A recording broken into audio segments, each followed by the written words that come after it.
If you're losing jobs to cheaper competitors, and you know it's not your skill, it's actually probably not your price. It's probably your communication. So hang around. Let me start with a quote real quick that explains a lot of the frustration in our industry, the service industry as a whole. The single biggest problem in communication is the illusion that it has taken place. George Bernard Shaw said that.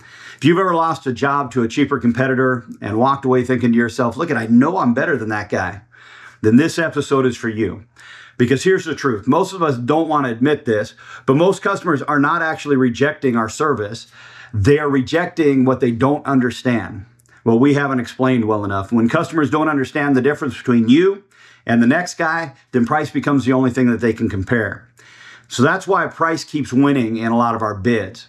Most service industries, pest control, plumbing, HVAC, electrical, customers assume things that aren't necessarily true. One of the things that they assume that is true is a service is just a service.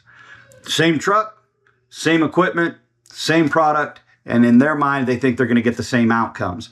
So if everything looks the same, then the cheapest option would seem to be the safest option to most people.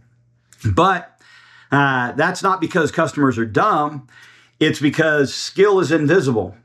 It's not something that we can wear on our sleeve. You can't wear a badge that says, I'm a pro at this, I'm a pro at that. Skill is not something like that. So our experience doesn't really show up on the price sheet, doesn't show up on the agreement, doesn't show up on the contract. Your ability to discern or to look at a problem and know what is going on and know what the best solution to that problem is, that can't show up on their invoice. Your ability to diagnose instead of just guess is not as obvious as we think it is. Sometimes we think we wear it on our forehead, but it's just not that way. So if they don't see a difference, they're not going to pay for the difference. They'll just look at the agreement. They'll say, this is obviously the cheapest agreement. We're going to go with this guy. You and I both know that skill has a lot to do with whatever industry it is you're in. In my industry, it's pest control. And people look at pest control and they think to themselves, everybody's got the same stuff on their truck. Everybody can spray the same stuff. And let me be honest with you. You can buy everything that's on my truck on Amazon. So the issue is obviously not the products, and it's obviously not the equipment. If you're unable to resolve the issue, or another guy's unable to resolve the issue, it's not because he doesn't have the same products or the same equipment that I have. He's got all the same stuff that I have. The problem is they don't have me. And that's what you're really selling when you go to somebody's door. That's what you're really selling when you walk into that room to meet with that property manager. You're really selling you. But what customers can't see is really what they are paying for. Let's talk about what's actually invisible to customers, right? Customers can't see the diagnosis. They can't see the way you inspect. They can't see the solutions that you are seeing in your mind as you're looking at whatever their problem is. And so, listen, anyone can spray a house. For that matter, the homeowner can spray their house. And some of you that are listening to that may think to yourself in your head, yeah, all right, I don't see why anybody pays for pest control. I can buy all that stuff. I can do all the same stuff. I can go to Lowe's. I can buy this. I can buy that. Listen, anybody can replace a part. Anyone can do, you fill in the blank. Right? Listen, plumbing, right? There are obviously things within plumbing that that normal civilians probably can't do. And same thing in the pest control industry. There are things within the pest control industry that a normal civilian could not do. But a lot of what we do, they could do if they had the knowledge that we have. And so it's the same thing when they have another technician come out to their house or another company come out to their house. That guy may have the ability to do the same thing that we can do, but he may not have the knowledge to be able to do the same thing that we can do. So listen, not everyone can identify why a problem exists in the first place. A lot of people who are lower in price are really working on hope. They're hoping that they can resolve the issue. In my industry, we call it spray and pray. And there's a lot of companies that are out there and a lot of guys that are just out there spraying and praying. They're right. The old throw something at the wall and see if it'll stick solution. But skilled service technicians, skilled service industry professionals, it all starts with our ability to think and to think our way through the problem. The second step, obviously, would be prevention. And a lot of guys are not looking ahead. They're just going to put a Band-Aid on the problem. In plumbing, you can put a Band-Aid on the problem. In HVAC, you can put a Band-Aid on the problem. Somebody calls you to come out to their house because their Freon's running low in their HVAC system. You can pump that thing full of Freon, and a lot of companies will do exactly that, because they'll be back out here in 6 months, whatever it is, right, that it takes that Freon to leak back out of the system because that person, he's not fixing the problem, he's putting a Band-Aid on it. And in pest control, they do the same thing. People often put a Band-Aid on the problem, but they're actually not fixing the problem. A service industry professional is coming to your house not to put a Band-Aid on it, but to actually fix the problem. How they're looking at, how do I keep this from being a problem for you in the future? That's what we're looking at. That's what I'm looking at when I show up at somebody's house or I show up at an apartment complex. I'm looking at, how can I stop all of these calls? How can I stop all of the German roach problems in this property? Right? I may never be able to completely prevent the German roach population, but I can certainly bring it down to a manageable level. And so that's what a service professional is there to do. They're not putting Band-Aids on the problems. In our industry, it looks like guys walking in and baiting hinges in an apartment and saying that that's going to take care of the German roach problem. The problem is that prevention, that long-term goal, doesn't translate to customers well. Customers want the problem taken care of right now. What's the cheapest way for me to take care of this problem right now? And the reality is, the delayed consequences are consequences nonetheless. And so a lot of times customers are just pushing their problem off and down the road. And that's what happens when they buy that cheaper prices. They're just pushing a problem down the road. And what do we know about anything, right? Nothing gets cheaper to do. It's not going to get cheaper to have somebody come out to your house and treat in pest control. It's not going to get cheaper to have a plumber come. It's not going to get cheaper to have HVAC. It's not going to get cheaper to paint your house. It's not going to get cheaper. The price is going to go up. And so that problem you think you pushed down the road, you just pushed into a more expensive situation. And so that's what happens. A lot of companies are just out there doing cheap work, and they know that that customers are pushing the ball down the road, and they don't care.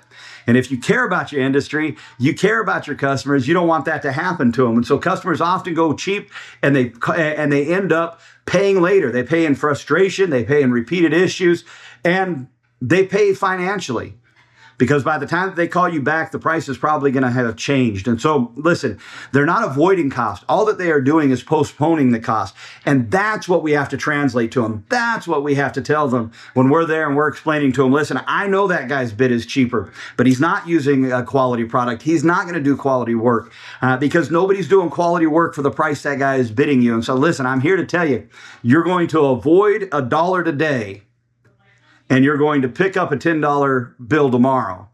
That's what is going to end up happening. You may be avoiding paying a couple extra bucks today, but you're going to pay more than a couple extra bucks in the future. So don't risk it. Don't risk it is what we want to tell them, right? Listen, not only that, for my industry, and I'm sure for your industry as well, all right, I don't know everything about all of the service industry, but I know this about the service industry. I know that people with poor skill increase liability, right? If you have a bad plumber come to your house and fix a pipe for you that later floods your entire house, did you save any money? If you have a poor pest control technician, a bad pest control technician come to your house and treat for, put out something for your rodent problem, and then a rat chews through your HVAC lines or your thermostat. Now you've got to have an HVAC guy come out, or he gets into your ducting. Did you save any money? Listen, we know you're not saving money. Technicians' poor judgment, a company's poor judgment increases the danger to you, increases the liability to you, and is increasing the cost to you. Listen, in commercial settings, property management, right, homes with kids, the risk is real, right? People really get hurt by poor electrical work. People really get hurt by poor plumbing. People really get hurt by poor HVAC work. People really get hurt by poor pest control applications. So the risk is real. And that's what we need to communicate. When you're communicating the reason for the cost, when you're communicating to the customer, you're not just telling them, I'm going to fix the problem and this is the cost. A lot of times that's where that conversation breaks down for us, right? This is where a lot of good companies, a lot of good company owners, entrepreneurs, a lot of good pest control technicians, a lot of good guys lose the sale in that conversation because we're in a rush. We've all had our time wasted by people before who weren't gonna. It didn't matter what kind of quality you offered them. They were just shopping for the lowest price, and that's all that mattered. And so we get maybe a little jaded, but we get in our head that all they want to know is the price, and we want to give them the price and get out of there. If they're going to waste our time, we'd rather just them say no to the price and let us bounce than explain to them the situation. But that's where your worth, your value comes in, is in giving them the explanation. This is the situation. Here's what I'm going to do. Here's the quality of what I'm going to do. Here's the comparison to what you are going to hear from other companies and other technicians about this. A lot of times we're not very comfortable talking about the consequences of right? I don't want to talk bad about other pest control companies. And I do my dead level best not to talk bad about other pest control companies. It's uncomfortable to say, listen, that guy's going to cause you a problem. I know that you think you're saving $1, but you're not going to save $1. Right? We don't like talking about the risks. A lot of times we're scared, right? We're scared that the people are going to take it the wrong way when we have this conversation with them. They're going to think that we're just trying to create fear, right? Or instill fear in them and get them to buy that way. Sometimes we don't want them to feel like we're being pushy. For the most part, I think for most of us, we just don't want to waste our time. We don't want to feel like we wasted our time. And so we say, right, this is what I'm going to do. This is the price. You let me know what you want to do. And if that's all that's happening, they're just going to buy whatever the price is. And if you're not the cheapest, they're not going to go with you. And if you're a service industry professional, you're probably not the cheapest service industry professional in your service industry, because there's a lot of service industry unprofessional people. And so listen, we shouldn't be surprised when they shop around if that's the way that we're presenting things. We can't avoid hard conversations. The customer has to make a hard decision. And so we have to give them sometimes hard information in order to help them to make that decision. Confusion, when they are confused, when you walk away and they are confused, they will default to shopping for price every time. How do you build that trust? How do you get customers to see that there is quality to what you are doing? Listen, the best customers you have rarely start off as the best customers that you have. They become the best customers that you have because you earn their trust. It's not just assumed. They don't just jump in with you and decide that they're going to trust you. I mean, obviously, somebody's got to take a risk on you. Took me, when I started my pest control company, it took me 2 weeks to make my first sale. I remember basically almost walking away from the guy because I was so sure he was going to say no. But right, somebody's got to take that risk on you. And listen, customers that have taken that risk on you, if you're new in the industry or you're new to starting your own company, and it's hard to get customers. And when somebody takes that risk, treat them well, right? Earn their trust. Right, but their trust grows when you do some things. When you diagnose their problem accurately, their trust goes up. And they say, you know what? I made a good purchase here. When the things you warned them about come true, their trust increases. That happens. That's one of the quickest ways for me to build trust is I will tell them, listen, I know you're going to go and you're going to get another bid. Let me tell you what's going to happen. The guy's going to come in here and here's exactly what he's going to say to you. He's going to say X, Y, Z. And I'm not giving those secrets out. You'd have to pay me for those ones. But, right, this guy's going to come in here. He's going to say X, Y, Z. That's exactly what he's going to tell you. He's going to tell you that if you don't do this, if you don't do that, but those things are not the problem. Here's the real problem. And they'll call me on the phone and say, he said exactly what you said he was going to say. He said it exactly. He said it verbatim almost what you said he was going to say. That's what earns trust. And you know for your industry, if you're in plumbing or you're in HVAC or whatever it is, for your industry what it is that guys say that are just untrue. right? It's just untrue statements, but they're untrue statements that push people towards a decision. And a lot of times they're able to trick people into buying because they make those statements. You know what those statements are. You should be informing customers about that. It helps you to build trust. And when your recommendations hold up under second opinions, listen, if a good technician comes in behind me, a good pest control professional comes in behind me, he's going to say, yeah, he's doing the right thing. Listen, I do it with customers all the time. I do my dead level best to never badmouth the company. I would never badmouth a company without proper evidence of what's going on and why I'm doing it. But listen, I've walked into situations where I've told managers, listen, the guy that you've got servicing your property, he's doing all the right things. Looks like this was just a severe issue, and I understand it's taking longer than usual, but I think he's doing the right things. Listen, that stuff even helps you build trust with your customers. It helps them to say, you know what, he's not willing to just say whatever it takes to get me to sign an agreement with him. That's not what you want. You want them to sign that agreement with you because of value. So listen, when customers hear another tech say exactly what you said he would say, their confidence clicks up. And that's very important. Listen, customers don't just buy repeatedly, right? But they transfer trust for you. So my customers have the ability to transfer trust by telling other people, well, why don't you just call Nathan? Right? They send you their friends, they send you coworkers. And for me, it's multifamily, it's apartment complex and property managers. They will tell why haven't you just called Nathan? Nathan would fix this problem for you. Listen, that's what you want. That's the kind of service professional you want to be. That, man, your customers trust you so explicitly that they are willing to put their name on you and say this guy can be trusted. And that only happens when you recommend what is needed. You don't overprice things, don't underprice things, right? You just price things honestly. That's all that can be expected of you. Listen, and that principle will change your income. If I had to boil all of this down to just one rule, it'd be this. You're not getting paid for how hard you work. You're getting paid for how much confidence you're instilling in your customers, how much trust you are gaining from your customers. Listen, we all know, right? We work harder than some other people, but they make more money than us because they're willing to lie, cheat, and steal to get it. And you're not willing to do that. But you're making more money.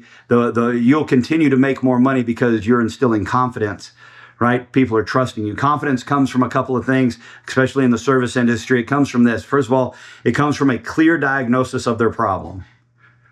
It comes from a very clear, listen, this is exactly what's going on. Here's exactly why it's going on. And here's exactly what I can do to fix it. The clear diagnosis of their problem. Clear consequences. Being clear about, listen, if you don't do something about this, here's what's going to happen. Here's how this is going to progress. It's being very clear about, listen, here's what the next step is. Yeah, listen, we need to get this taken care of, and this is the timeline. This is how I can do it. This is when I can be here. This is what we can do to resolve this situation.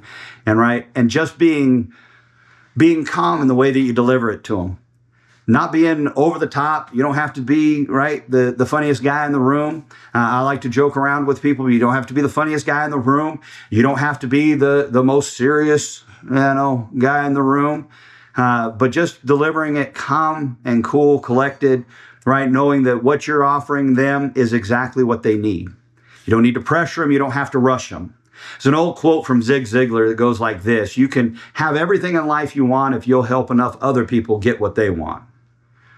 And that's what it is when it comes to our customers. My customers want a pest-free home. If I help them get that, they will help me get more customers. If you're in plumbing, right, you're whatever your client wants, right, a home where the plumbing runs well, they want this problem fixed, that problem fixed, and if you'll do that, you'll help them do that, they'll help you find somebody else that has the same problem that they have.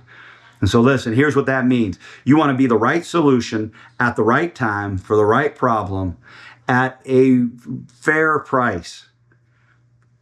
A lot of times when we talk about fair price, all that anybody hears is cheaper.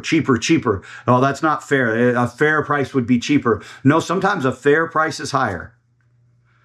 A fair price, it's not always cheaper. Sometimes a fair price will cost you more. And if you want the cheap option, go with the cheap option. It works great when you buy the cheapest car, works great when you go to the cheapest restaurant. Right? I mean, that always works great, doesn't it? Of course it doesn't. You know it. I know it. We shouldn't be the cheapest option. Listen, your words are not separate from your service. Your words are your service.